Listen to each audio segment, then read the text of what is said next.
There once was a swagman camped by a billabong under the shade of a coolabah tree. As he sat, as he watched and waited while his billy boiled, who'll come a waltzing Matilda with me? Good morning, ladies and gentlemen. This is Arnie Lukes at the Crossroads, and we've got another interesting day ahead of us. Interesting subject, and I'll get around to introducing that in a sec. Welcome our guests, Betty Lukes from Adelaide. Welcome, Betty. Good morning, Arnie. And Wallace Klinck from Canada. Welcome, Wallace.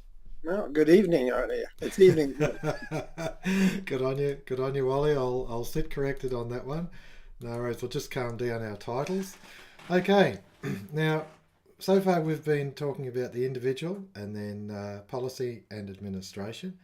In the social credit lectures, it talks about, in lecture 3, it talks about the three areas of society: the financial, economic, the political, and the third being the cultural. These three areas of society, they intertwine. If you've ever seen the symbol, the triquetra, as you can see here on my chest, the triquetra, you have three distinct areas, but there is commonality. And of course, the commonality is the community where these things influence and assist the community in functioning.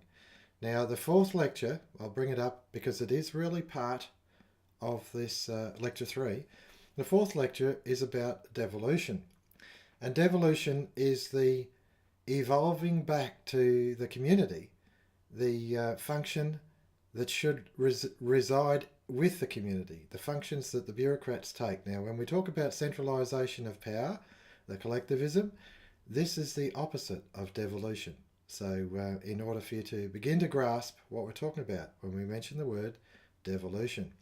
Anyway, there's plenty to get on with, and I'm not going to hog the floor. Normally I do opening salvos, but all I wanted to do was explain the lecture 3, at least the titles for lecture 3, and then the title for lecture 4. So we'll let Betty have the floor. Betty. Thank you, Arnie. What stirred me over the weekend was an interview by a former Deputy Prime Minister, John Anderson, of Jordan Peterson, who is now well known to a lot of people. And of course, they were talking about the Soviet system. They touched on the fact of the Ukraine, and which was once the breadbasket of that part of the world, and the starvation that the people experienced under the system. And I got quite irritated by it because I'd also read in the Australian where John Howard, a former Prime Minister, and he was actually Prime Minister, I think, when John Anderson was the Deputy Prime Minister. And John Howard is warning against the unions merging. Two unions want to merge, and he's warning the political party that they shouldn't allow it. And this just infuriated me because when you look at the things that happened under the Liberal government or coalition government under John Howard and so on, then there are many, many mergers. But of course, they might have been mergers that they wanted. Local councils were merged. It started in Victoria under Jeff Kennett, a liberal Premier of Victoria. You had banks merge. You had farmers, independent family-owned farms, where the farmers went bankrupt, and it ended up farms merging and taken over by multinationals. You had the power supplies merged into the one grid system, which South Australia suffers under when there's blackouts. You have the health systems merging, and I see it that both of them have been such hypocrites because of what happened under their governments, and no fight was taken on the people's behalf to stop those mergers. And then you had you had the group that sent around the John Anderson and Jordan Peterson interview, talking about or writing about the claim that Western civilization was the first to abolish the slave trade. And anyone who knows a little bit of history knows that it was the Christians and the Quakers who fought for 20 years. And William Wilberforce was the guiding light in that. And they fought for 20 years to have the slave trade abolished in Britain. And and yet here you've got ones who have, whatever they claim, they are centralists, they are power mongers, and under their governments, we've had nothing but centralisation.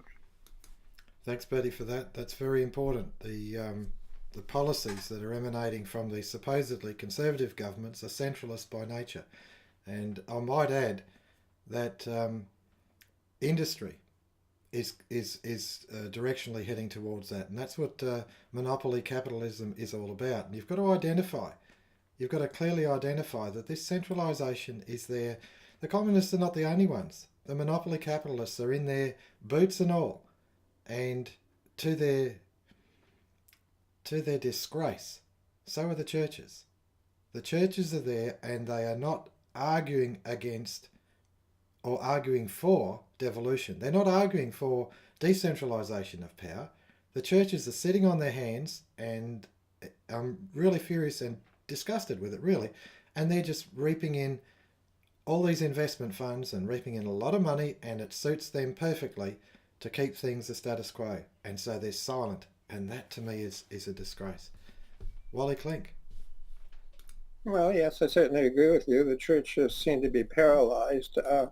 They are lacking in knowledge about these things, and they've been infiltrated. They've been infected very much by the I don't know if you'd call it noblesse oblige. Anyway, that they have some kind of an obligation to support the poor and the needy and the oppressed. But unfortunately, they have fallen very much for the argument that centralization of power is essential to accomplishing these allegedly and good ends. But so there you have it, and that's why also you have, as you said, Arnie, the large industry and the political centralists tend to be on the same note because they have common interest at heart, really. The monopoly capitalists, which are controlled by the financial system, are driven to expand more and more and more for the sake of their very survival, actually, under the present financial rules.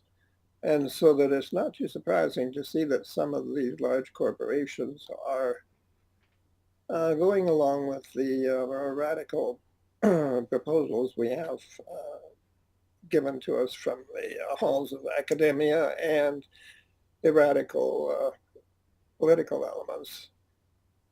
This is more or less, it's more or less a question of power growing upon itself, feeding upon itself, and augmenting itself, when we should have a situation whereby there is a devolution of power rather than a concentration, a continuing concentration of power. But you must have independent individuals who are capable of functioning as individuals in order for that kind of a dispensation to exist. Thank you, Wally. That's right. The autonomous individual, self-reliant individual, is the actual custodian of freedom within that, and by their initiative. And I find it fascinating that we have a history of advancement of technology, and it's essentially, it's just several people working together. I mean, I mentioned before, the likes of the Steve Jobs or Bill Gates, or the, if you like, the as it evolved later on, the open source community who are writing new codes. I mean, they're pushing the boundaries. They're frontier people, and we enjoy this medium here because of the work that's gone before us by these individuals. Now, if they're not free to exercise initiative and be creative, then of course, as a really as a society, as a culture, we become static. And the only development, of course, is from the state. And the state is not about evolving and developing. It's only about power. And we see that. We've seen it plenty of times. 19th century has, 20th century has so many examples of where the state has taken control of things. And now in this 21st century, we're seeing that industry is participating in this control as well. Basically, they're becoming fascists. The fascists in charge. We see it in the industry that insists you will think this, you will say this, you will speak in this fashion. We're not talking about courtesy here. We're talking about mind control. Betty Lex. Oh. Well, I'm just thinking of the spiritual, cultural aspect of a society, and of course you've got people who are attacking Christianity right, left, and centre. But I wonder if they know some of the history, the British history of Christianity. For instance, the tribes were still fighting amongst themselves, but the church leaders were free to travel without being attacked or anything like that, because they were spreading a different message.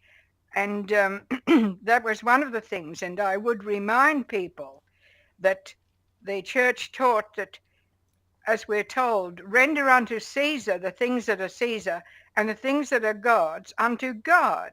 And the British people decided that Caesar really should have very little, and what was belonging to God, they wanted, that Caesar thought he should have control of.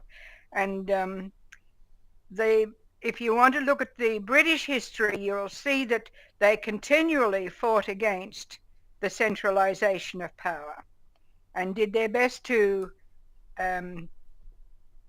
give us a tripartite system of government and a tripartite society.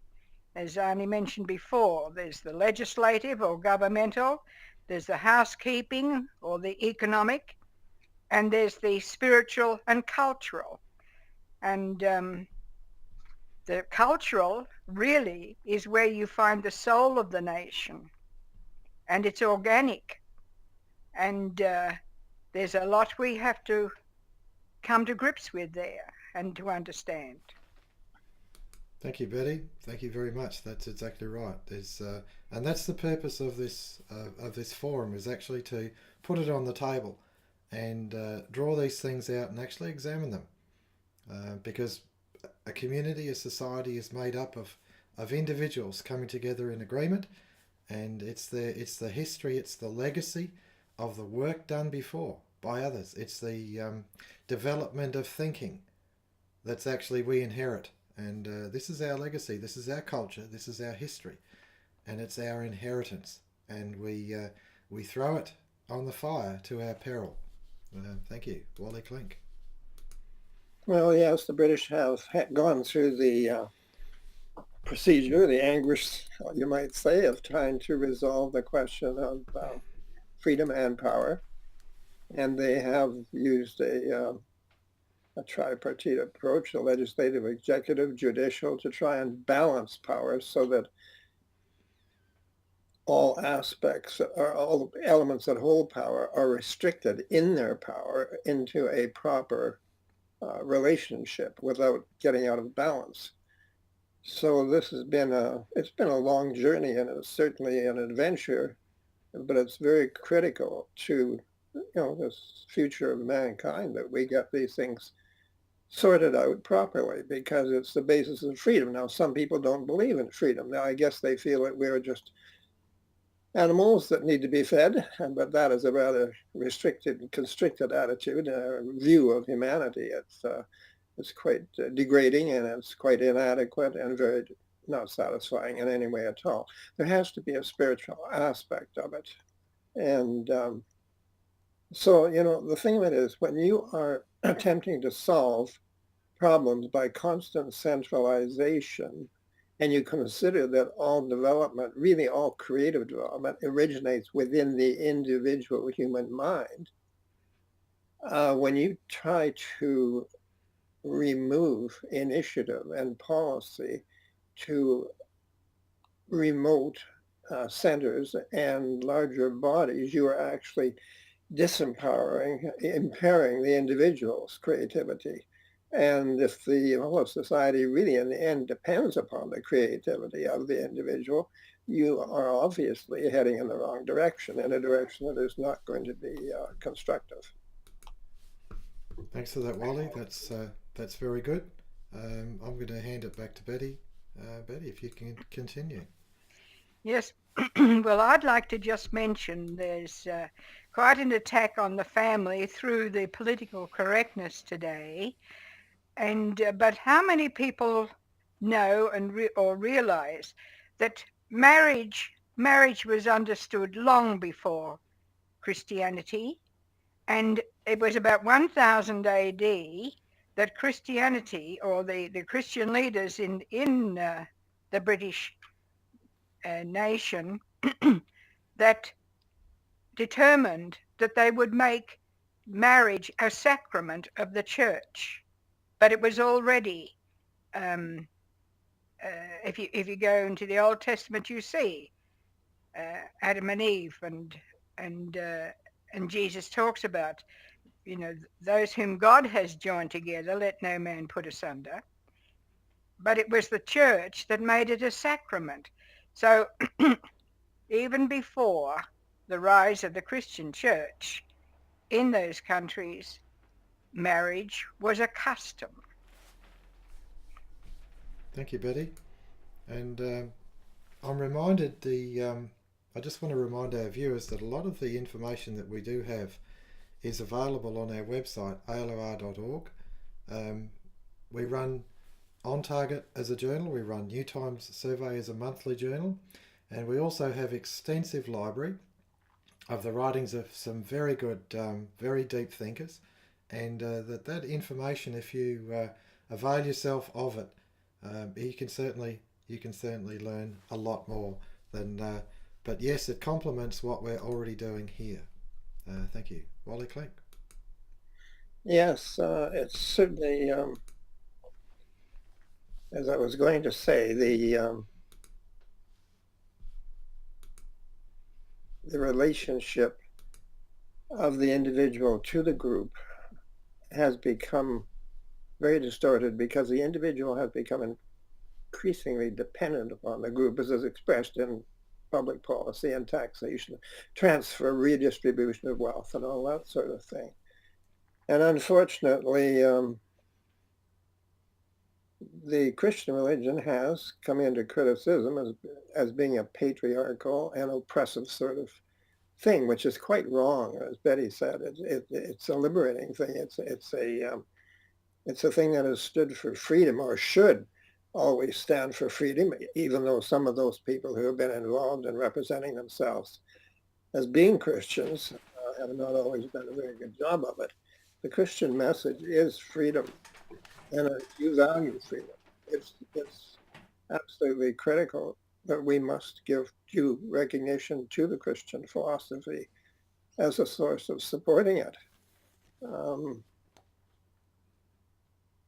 Security is absolutely essential to the individual, but if you place your security in the hands of the state, then you are essentially giving up your independence as a human being, which is it's not in keeping with freedom at all. It's in keeping with tyranny. And so we have to consider what has happened. In fact, the relationship between the individual and the group has been distorted by making the individual increasingly dependent upon the group, when in fact there should be a devolution of independence to the individual, which has its economic aspect. The present system we live in has literally deprived or taken away from the individual his legitimate inheritance in the nature of things in terms of economic independence. And that has skewed and distorted the whole thing, and it has caused blame to be placed where blame is not due. And it's a very unnatural situation. Thank you, Wally. I'm just going to touch on the of where we're actually heading in this, and you've reorientated us correctly, Wally. And that is that the tool that's used to centralise power, the main protagonist in this, is the ability of banks to create credit, money, out of nothing. And when they issue that new credit in the form of a loan, the individuals who take out the loan have to mortgage something. And they mortgage either the production, if it's industry, or if it's a home, they mortgage their home or a car. And so by the creator of credit, by the bank actually accepting the mortgage, this isn't against someone else's money. This is a fresh creation of new money. They're essentially having collateral in the new production, the new home, the new car. They're essentially saying that it's theirs and it belongs to them, and that the individual has to pursue employment as the only means of an income for an extended period of time in order to repay back to the bank. Now that, where you think about it, you follow that thought through and you realise that they've actually usurped what is the inheritance, the cultural inheritance from the community, and they claim it as their own. Now, I know that social credit presents the national dividend, consumer price discount. These are mechanisms whereby, as I said last week, you balance the purchasing power in the hands of the community, equally balanced against the productive capacity of the community, so that the community can buy what the community makes. And that's the purpose of the financial system. It's been stolen, it's been usurped, and this has gone on for hundreds of years. And the information is there if you look at it and you realise, and it will take the wool from your eyes, and you'll realise, where is the imbalance? Why is it, I showed it last week with the debt clock. Why the imbalance? Why is it working the way it is, where all governments, all industry, all individuals are all working harder and harder and harder to try and get this thing to actually work when there is an insufficiency in purchasing power? And when Wilberforce fought for 20 years to stop the slave trade, it's being imposed again on us using the financial system. They're enslaving the nation, and it's actually referred to as a wage slave. Betty Lukes. Well, Arnie, I have before me the original We Believe statement of beliefs by the Liberal Party, Conservatives over here in Australia. And I look at it every now and again because I just see that they have been in power for many years, over the last 50 years, and I can't see that there's any one of these policies that they say we believe in have they actually fought for. It says very clearly, and it's number 12 in their We Believe statement, the 1949 Statement of Beliefs. We believe that national financial and economic power and policy are not to be designed to control men's lives, but to create a climate in which men may be enabled to work out their own salvation in their own way. And if you think about that, how many people out there are able to work out their own salvation in their own way when they have such dreadful debts around their necks, and the nation as a whole is weighed under with debt? And when it comes to the individual, it says very clearly, we believe in the individual. We stand positively for the free man, his initiative, individuality, and acceptance of responsibility. Thank What you. happened Sorry, to the keep going. individual? Oh, well, that's the point. What happened? We believe in the great human freedoms to worship, to think, to speak, to choose, to be ambitious, to be independent, to be industrious, to acquire skill, to seek and earn reward. Not anymore. You don't. You, whatever you might make in your daily labors, if it's not the banks, then it's the government with its taxes or inflation is going to take it from you at the end of the week. Thank you, Betty. And I'm just going to highlight again to our listeners over here on this page, you can see, right, the student loan debt. Now, the student loan debt, loaning to students, is something that's relatively new. I'd say call it in the last 20 years, certainly in Australia, the last 20 years. And by taking out a loan, the student can then attend university, and on the completion of their degree, they then have to go into the workforce and they carry a debt which they have to work through as part of their workforce, part of their duties, responsibilities to pay back to the community. Now, this debt for America, student loan, $1.5 trillion. $1.5 trillion. Now, you can't tell me that those students aren't enslaved. You can't tell me that they aren't set on the grind mill of work, on the treadmill of work, for an extended period of time just to clear that debt before they even start to think about a home or anything else. Now, America, $10 an hour. Everyone in America gets $10 an hour. There are so many PhD qualified people who've gone to be educated, they've gone on and excelled and achieved PhD, and they're unemployed. And of course, you look at it, 50 to 100,000 to get that sort of qualification. And in Australia, they're now threatening in Australia that they will take it from your estate if you die. And that's the criminality that's going on. The bank creates it out of nothing, imposes the debt against the student goes out into the workforce, they're on the treadmill, they get 5-10 years where they have to just work flat out to pay their student loan off without even thinking about a home or anything else like this. And if they're not a slave, what is? Wally Klinck. Well, that's right, Arnie. And of course, it's just an example of the gradually encroaching appropriation of the communal capital that takes place because of the inexorable workings of the defective financial system that we have.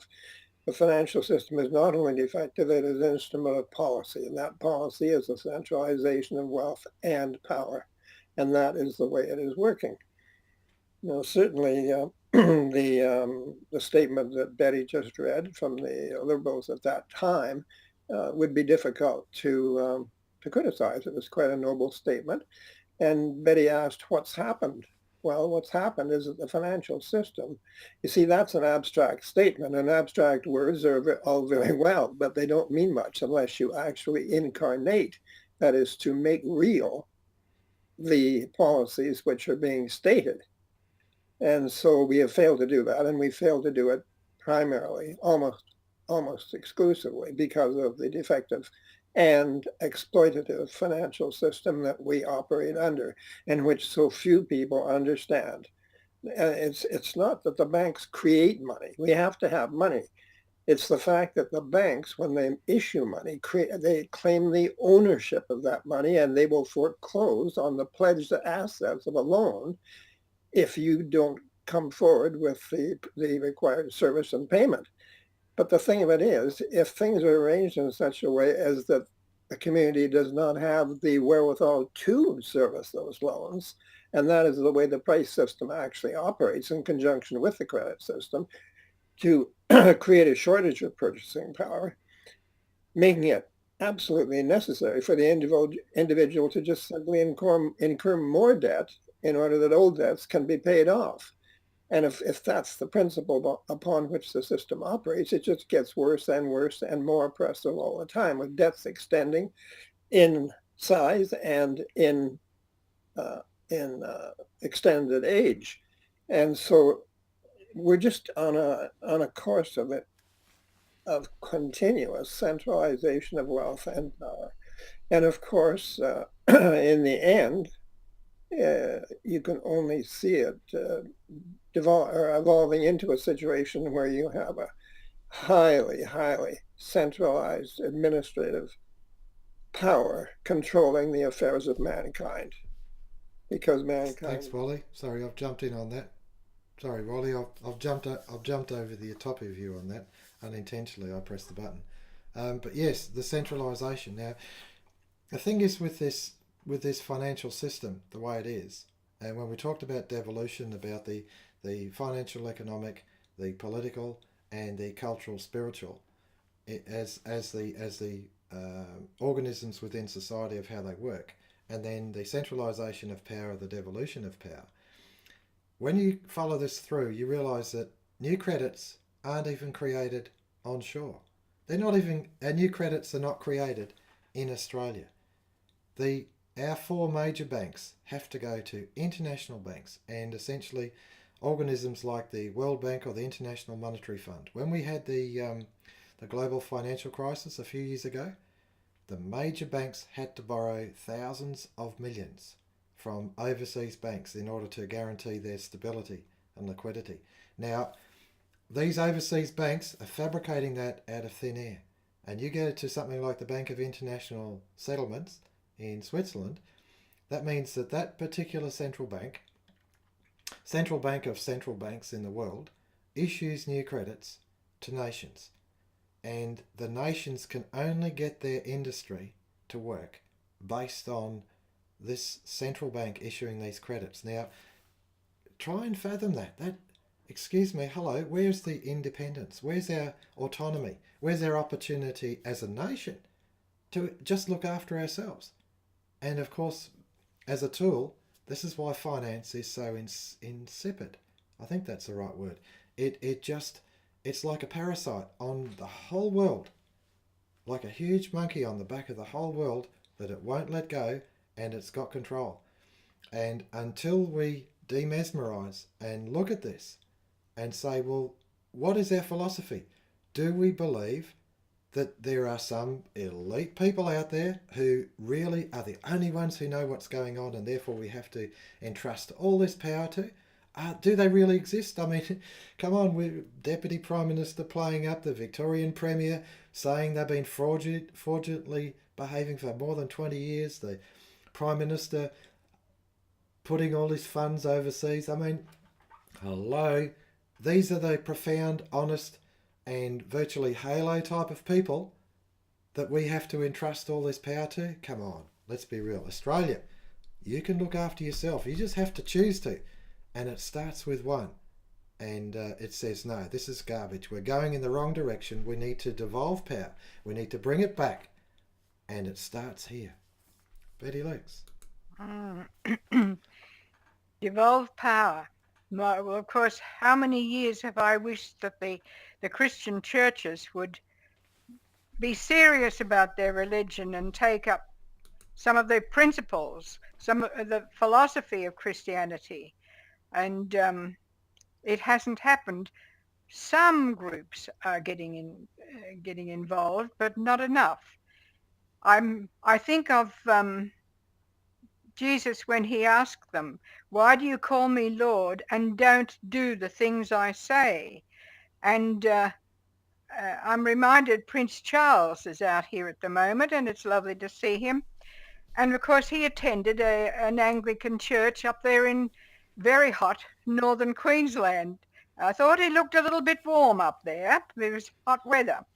But in the old Anglican Book of Common Prayer, it says words, in the Articles of Religion, it says words to this effect: a Christian man's goods are not common, as touching the right, title, and possession of same. Right, title, and possession of same. They're legal terms, as certain Anabaptists do falsely boast. Anabaptists taught a form of communism.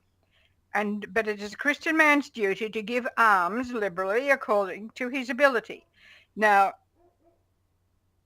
what happened 100 years ago is that socialism infiltrated the churches, and they saw the answer was more coming from Karl Marx than Jesus Christ. And you now have the situation. I'm thinking of the Greens party here in Australia, and you've got the situation where one of the Greens leaders is calling for a basic income. Fancy that, a basic income. But of course, how is it going to be paid? The basic income is going to come out of the taxes of the hard-working people who are already working much harder than they really need to. So they don't have any answers. But if if um, if Christians would only come to grips with this and begin to understand what is the purpose of money, how money originated, what was its original purpose, they might find that they've got answers. The Christian philosophy has got answers to some of these problems. Thank you, Betty. That's exactly right. That's the purpose of the faith. That's the foundation of the faith. Is that is God real? If he is, well, thy kingdom come on earth. We pray it, or should pray it, every day. Thy kingdom come. What does it mean? Thy kingdom coming, incarnating into our earthly affairs. Wally Klinck. Jesus multiplied loaves and fishes and distributed them to his flock. He didn't organize them into all sorts of layers and structures and give them all sorts of responsibilities and work to do in order to justify the consumption of those commodities. He distributed them because they needed those things for their sustenance. He knew it, and he gave it to them as a gift. The problem with the Greens and these other people are proposing guaranteed annual incomes and so on is they want to take it from someone else and give it to others. They want to do it by taxation. And the problem is that there isn't sufficient income in the community already. How do you solve the problem? By taxing an insufficient quantity of buying power in the community and redistributing that insufficiency. This strikes me as an example of political fraud. It's intellectual fraud. Now, some of these people don't know what they're doing. They don't know any better. But if they did make a point of studying the financial system and studying philosophy and theology, they might get a more realistic appreciation of the proper relationship amongst these things. You were talking about the power structure of the international financial. It would be very difficult. I think you'd have to be very naive to assume that this is just an accident, that it just happened. It is a very propulsive, it is a very, very highly structured system, and it executes a very definite policy of centralization of policy, and it directs the world's economic affairs. And it would seem to me that this is really quite monstrous when you consider that people in a given community or nation have a capacity to do things themselves, and yet they're actually dependent upon the permission of some external authority of this sort. It's really quite monstrous. Thank you, Wally. That's exactly right. And we look at that and we think, well, where have you been? You know, all these who are the custodians of our culture, of our philosophy. Where have you been? Have you been sleeping, or are you part of the problem and not part of the answer? And I was in discussions this weekend, and they were not necessarily easy discussions.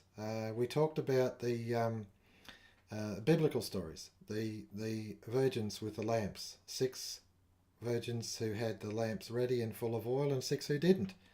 And then we also talked about the talents, that each is given a talent, and what are you going to do with it? Well, I'm going to bury mine and do nothing. And what is that? You know, I'm gonna put mine in bank interest, and I'm going to put it out to work and get an increase of 10, and another one does it and gets an increase of 100. What do these stories mean?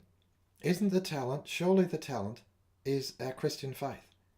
Are we going to bury it? Are we going to do nothing of any consequence with it? We're just going to bury it. It's okay. I've got my corner. I'm saved.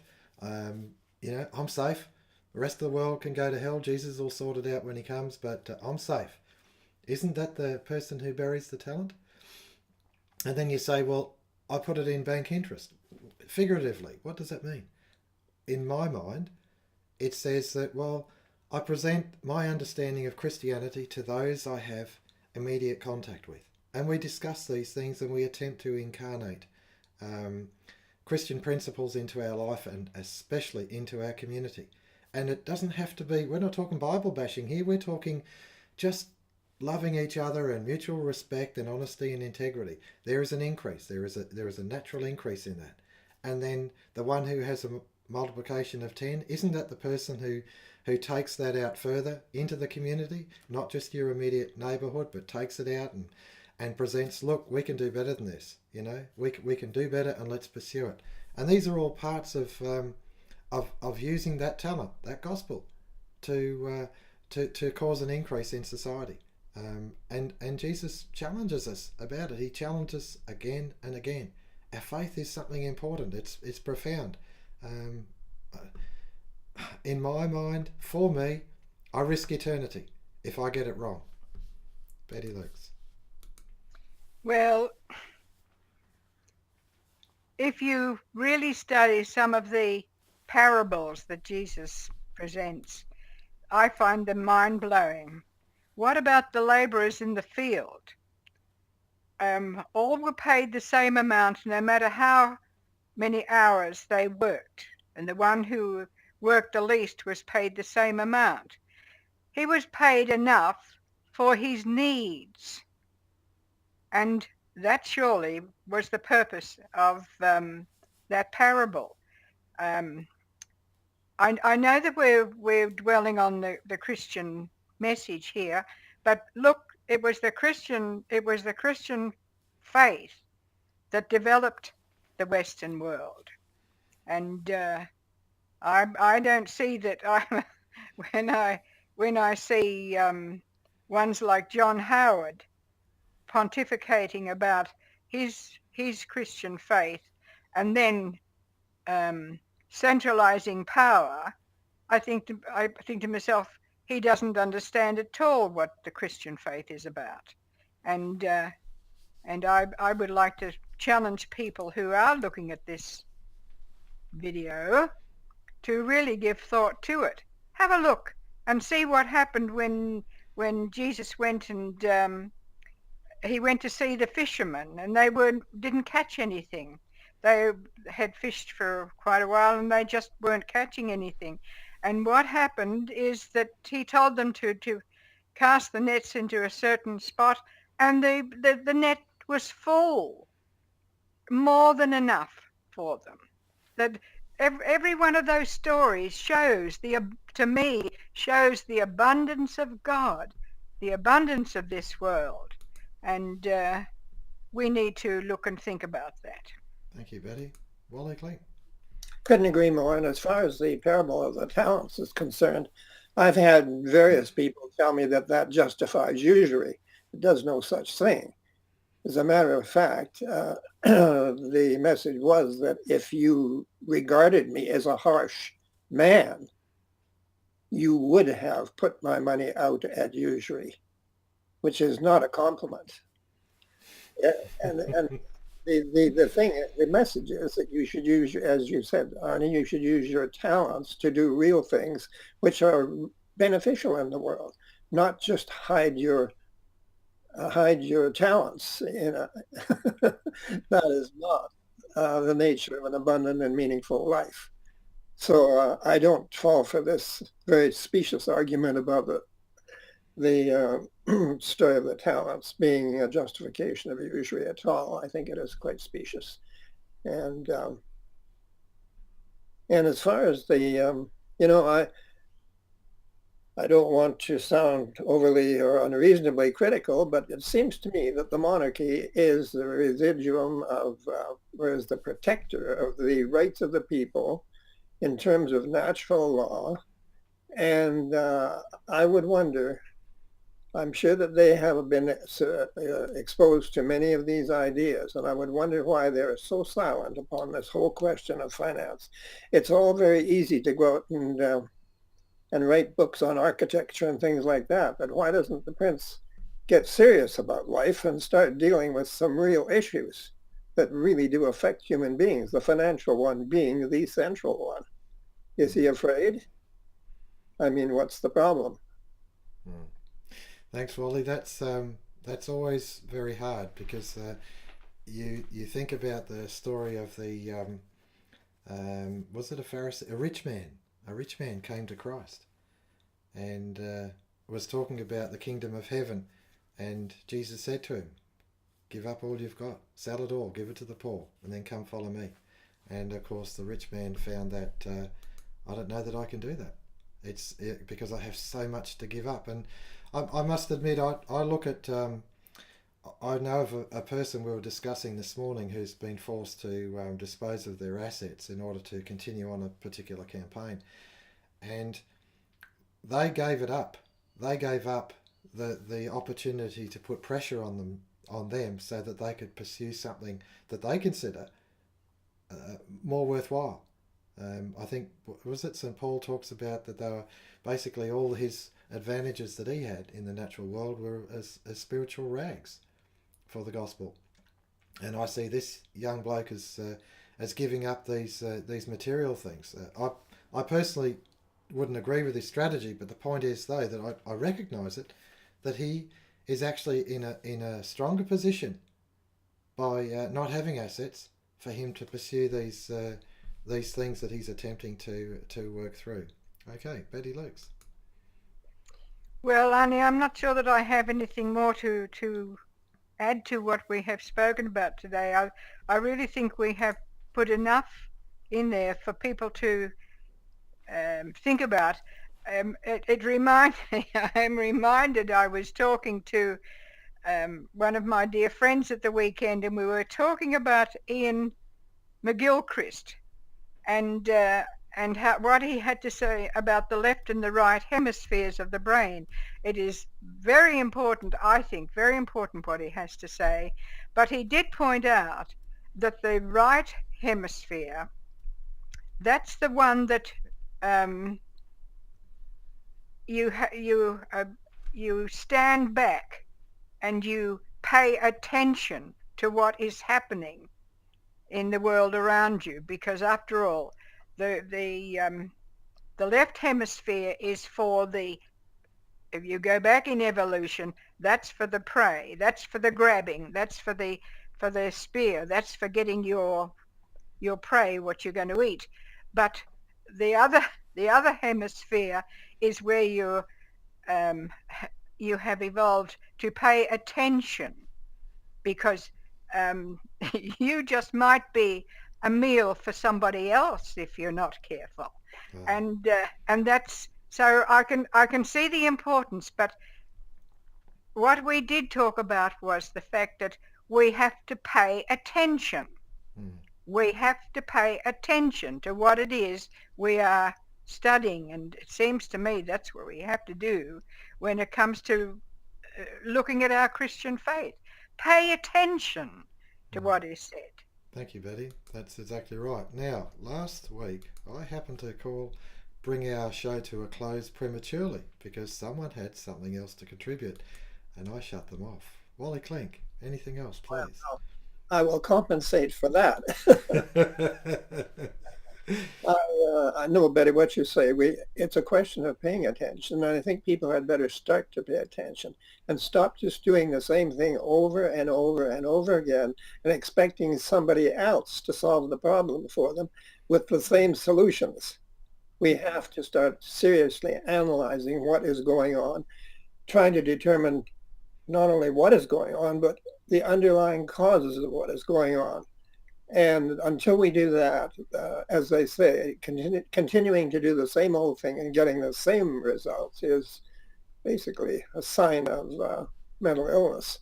And we've got to elevate ourselves above that. As human beings, surely we have the capacity to think beyond that type of merely reactive behavior and to become creative and to develop an understanding of the problems and proper solutions to the problems.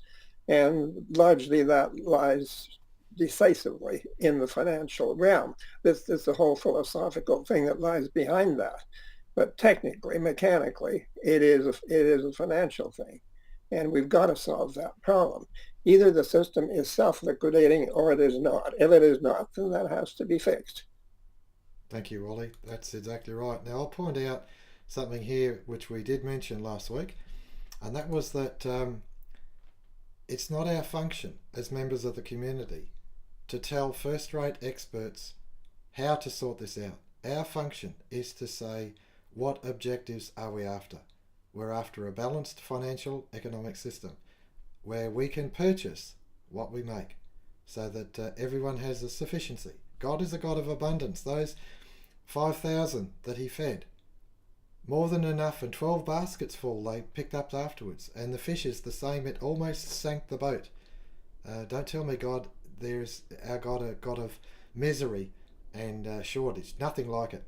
But this world would present itself as a situation where this is how it is. Now, I'm just going to, before I close out, all right, I'll just clear that one.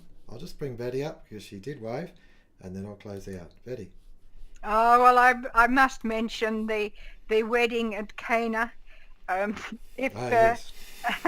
If you sit down and you work out just how much wine was produced in those earthenware, what do you call them, jars, those big Vats, jars, yeah. it was enough for us to be drunk for 6 weeks. And that's the abundance. The whole point that I can see of all of these stories is for us to understand the abundance of God. Thank you, Betty. That's exactly right. God is a God of abundance, more than enough. My cup overflows. Thank you, ladies and gentlemen. We'll call it quits for today. We'll pick you up maybe again tomorrow. This is Arnie Luke signing out for The Crossroads. Once was a swagman camped by a billabong under the shade of a coolabah tree. As he sat as he watched and waited while his billy boiled, who'll come a waltzing Matilda with me?